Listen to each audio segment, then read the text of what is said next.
ಈಗ searching for information on the internet ಹೇಗೆ ಮಾಡೋದು ಇದನ್ನು ನೋಡೋಣ. How do you search for information? Internet has tons of information you can access. Tons ಅಂದರೆ ಸಾವಿರಾರು, ಲಕ್ಷಾಂತರ ಇನ್ಫಾರ್ಮೇಶನ್ ಇದೆ, ಅದನ್ನು ನಾವು ಆಕ್ಸೆಸ್ ಮಾಡ್ಕೋಬಹುದು.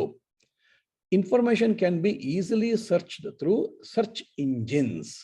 ಸೊ ನೀವು ಲ್ಯಾಬಲ್ಲಿ ನೋಡ್ತೀರಾ ಸರ್ಚ್ ಇಂಜಿನ್ ಅಂದರೆ ಏನು ಅಂತ.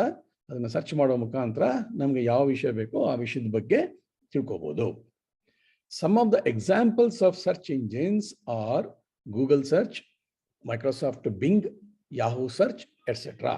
ಸೊ ನಾವು ಗೂಗಲ್ನವರು ಕೊಟ್ಟಂತಹ ಸರ್ಚ್ ಇಂಜಿನ್ನ ಬಳಸ್ಕೋಬಹುದು, ಇಲ್ಲ ಮೈಕ್ರೋಸಾಫ್ಟ್ ಕೊಟ್ಟಂತಹ ಬಿಂಗ್ ಅನ್ನುವಂಥ ಸರ್ಚ್ ಇಂಜಿನ್ ಬಳಸ್ಕೋಬಹುದು, ಇಲ್ಲ ಯಾಹೂ ಸರ್ಚ್ ಆದರೂ ಬಳಸ್ಕೋಬಹುದು. ಇವೆಲ್ಲ ಉದಾಹರಣೆಗಳು.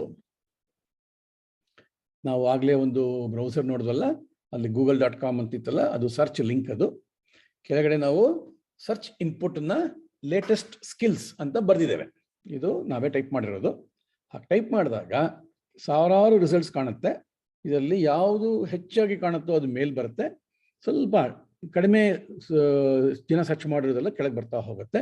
ಇದರಲ್ಲಿ ಯಾವ್ದು ಬೇಕಾದ್ರೂ ನಾವು ಯೂಸ್ ಮಾಡ್ಕೋಬೋದು, ಇಲ್ಲ ಬೇರೆ ಬೇಕಾದರೂ ನಾವು ಟೈಪ್ ಮಾಡ್ಬೋದು ಅಲ್ಲಿ. ಈ ಉದಾಹರಣೆಗೆ ಲೇಟೆಸ್ಟ್ ಸ್ಕಿಲ್ಸ್ ಇನ್ ಕರ್ನಾಟಕ ಅಂತ ಬೇಕಾದರೆ ಬರಿಬೋದು ಅಲ್ಲಿ. ಈಗ ಒಂದು ವೆಬ್ ಸರ್ಚ್ ಬಗ್ಗೆ ಡೆಮೋನ ನೋಡೋಣ.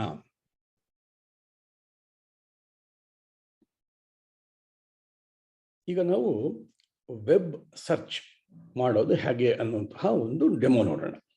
ವೆಬ್ ಅಂದರೆ ನಮಗೆ ಗೊತ್ತು, ಇಂಟರ್ನೆಟ್ ಅಂತ ಅರ್ಥ. ಸರ್ಚ್ ಅಂದರೆ ಹುಡುಕೋದು.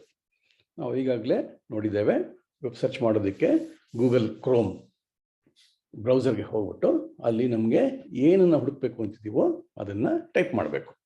ಈಗ ನಾವು ಗೂಗಲ್ ಕ್ರೋಮ್ಗೆ ಹೋಗೋಣ. ನೋಡಿ, ಇದು ಗೂಗಲ್ ಕ್ರೋಮ್. ಇದರಲ್ಲಿ ಇಲ್ಲಿ ಬಂದಾಗ ಇಲ್ಲಿ ಏನೂ ಇರೋದಿಲ್ಲ, ಗೂಗಲ್ನವರ ವೆಬ್ಸೈಟ್ ಮಾತ್ರ ಕಾಣಿಸ್ತಾ ಇದೆ. ಅದನ್ನು ಡಿಫಾಲ್ಟ್ ವೆಬ್ಸೈಟ್ ಅಂತಾರೆ. ಅಂದರೆ ಬ್ರೌಸರ್ ಓಪನ್ ಮಾಡ್ತಿದ್ದ ಹಾಗೇನೆ ಗೂಗಲ್ ಕಂಪ್ನಿದಲ್ವೇ ಇದು ಗೂಗಲ್ ಕ್ರೋಮ್ ಅನ್ನೋದು. ಅದಕ್ಕೆ ಅವರ ಕಂಪ್ನಿ ಅವರ ಸರ್ಚ್ ಇಂಜಿನ್ನ ಓಪನ್ ಮಾಡಿರ್ತಾರೆ. ಇಲ್ಲಿ ನೋಡಿ, ಇಲ್ಲಿ search Google or type a URL. ನಾನು ಹಿಂದಿನ ಡೆಮೋದಲ್ಲಿ ಹೇಳಿದ್ದೆ, URL ಅಂದರೆ ಒಂದು ವೆಬ್ಸೈಟಿನ ಅಡ್ರೆಸ್. ಈಗ ಇಲ್ಲಿ ನಮಗೆ ಬೇಕಾಗಿರೋದನ್ನ ಸರ್ಚ್ ಮಾಡಬೇಕು. ನೋಡಿ, ನಾವು ಈಗಾಗಲೇ ರಿಸರ್ವ್ ಬ್ಯಾಂಕ್ ಆಫ್ ಇಂಡಿಯಾ ಅಂತ ಮುಂಚೆ ಸರ್ಚ್ ಮಾಡಿದ್ದು ಇಲ್ಲಿದೆ, IRCTC ಅಂತ ಸರ್ಚ್ ಮಾಡಿದ್ದು ಇಲ್ಲಿದೆ. ಈಗ ಹೊಸದಾಗಿ ಸರ್ಚ್ ಮಾಡಬೇಕು.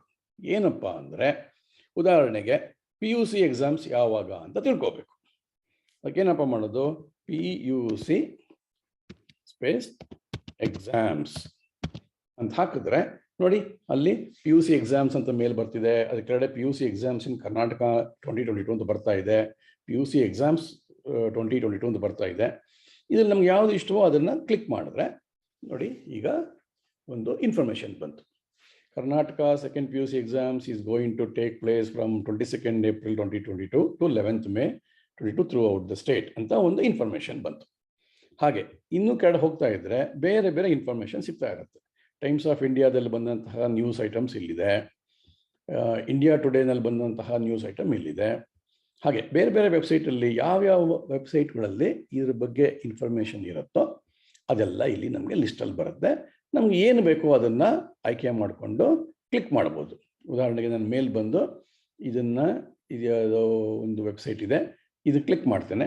ಅಲ್ಲಿ ಇನ್ನೂ ಯಾವತ್ತು ದಿನ ಯಾವ ಸಬ್ಜೆಕ್ಟ್ ಇದೆ ಅಂತೆಲ್ಲ ಲಿಸ್ಟಲ್ಲಿ ಬಂದ್ಬಿಡ್ತು.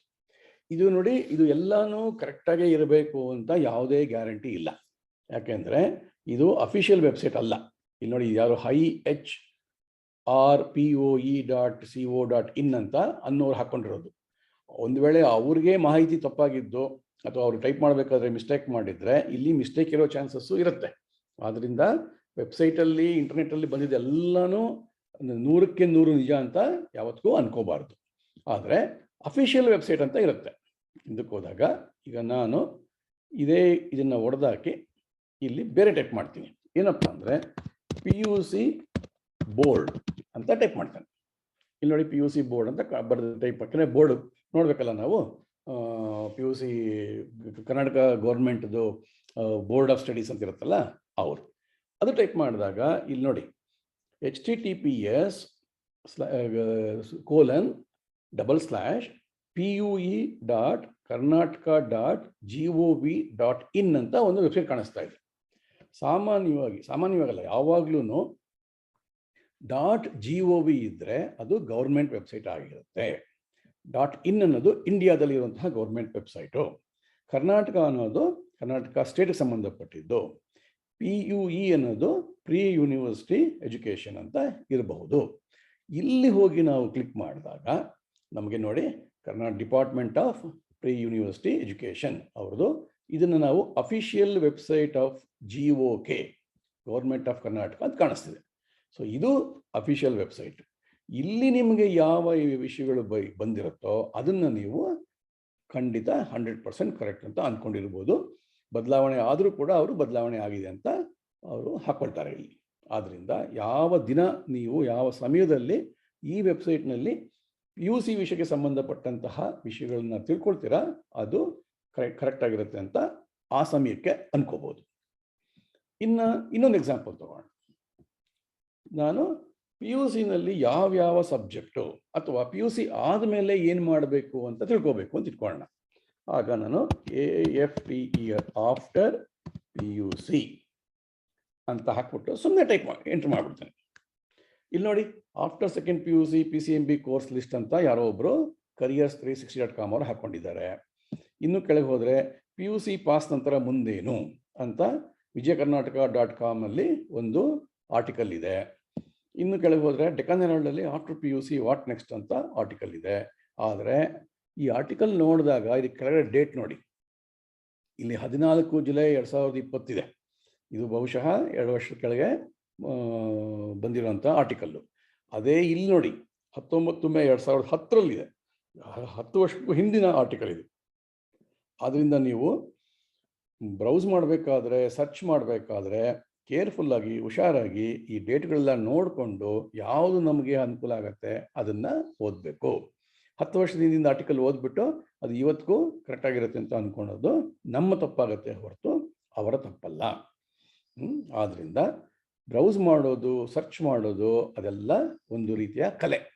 ಆಫ್ಟರ್ PUC ವಾಟ್ ನೆಕ್ಸ್ಟ್ ಇನ್ 2022 ಅಂತ ಹೇಳಿದಾಗ ನಮಗೆ ಇನ್ ಕರ್ನಾಟಕ ಇದನ್ನು ಹಾಕಿದಾಗ ನಮಗೆ ಇನ್ನೂ ಹೆಚ್ಚಿನ ಮಾಹಿತಿ, ಲೇಟೆಸ್ಟ್ ಮಾಹಿತಿ ಸಿಗುತ್ತೆ. ಅದನ್ನು ಹುಡ್ಕೊಂಡು ಹೋಗ್ಬೋದು. ಇಲ್ಲಿ ನೋಡಿ, ಇಲ್ಲಿ ಟೈಮ್ಸ್ ಆಫ್ ಇಂಡಿಯಾದಲ್ಲಿ ಬಂದಂಥ ಆರ್ಟಿಕಲ್ಲು 1 ಡೇ ಎಗೋ ಅಂದರೆ ಇವತ್ತಿಗೆ 1 ದಿನದ ಹಿಂದೆ ಈ ಆರ್ಟಿಕಲ್ ಬಂದಿದೆ. ಈಗ ನನಗೆ 22 ಅವರ್ಸ್ ಎಗೋ ಆರ್ಟಿಕಲ್ ಇಲ್ಲಿದೆ. ಇದು ನನಗೆ ಲೇಟೆಸ್ಟ್ ಅಂತ ಗೊತ್ತಾಗತ್ತೆ. ಇಲ್ಲಿ ನೋಡಿ, ಮೇ 4, 2022 ಅದು ಇವತ್ತೇ. ಸೊ ಹೀಗೆ ನಾವು ನಮಗೆ ಏನು ಬೇಕು ಅನ್ನೋದು ತಿಳ್ಕೊಂಡು ನಾವು ಸರ್ಚ್ ಮಾಡ್ತಾ ಇರಬೇಕು. ಇದನ್ನು ಸರ್ಚ್ ಇಂಜಿನ್ ಅಂತಾರೆ. ಸರ್ಚ್ ಇಂಜಿನ್ಗೆ ನಾವು ಏನು ಕೊಡ್ತೀವಿ ಇನ್ಪುಟ್, ಅದ್ರ ತಕ್ಕ ಹಾಗೇನೆ ಔಟ್ಪುಟ್ ಬರುತ್ತೆ. ಸೊ ಸರ್ಚ್ ಮಾಡಬೇಕಾದ್ರೆ ಬಹಳಷ್ಟು ಜಾಗರೂಕವಾಗಿ ಬುದ್ಧಿವಂತಿಕೆಯಿಂದ ಸರ್ಚ್ ಮಾಡಬೇಕು. 4-6 ಬೇರೆ ಬೇರೆ ವಿಷಯಗಳನ್ನ ಸರ್ಚ್ ಮಾಡಿ ಮಾಡಿ ಮಾಡಿ ಅಭ್ಯಾಸ ಮಾಡಿಕೊಂಡಾಗ ಇದು ಚೆನ್ನಾಗಿ ನಮಗೆ ಬರುತ್ತೆ. ಇನ್ನು ಮುಂದಿನ ಕೋರ್ಸಸ್ಗೆ ಹೋಗೋಣ.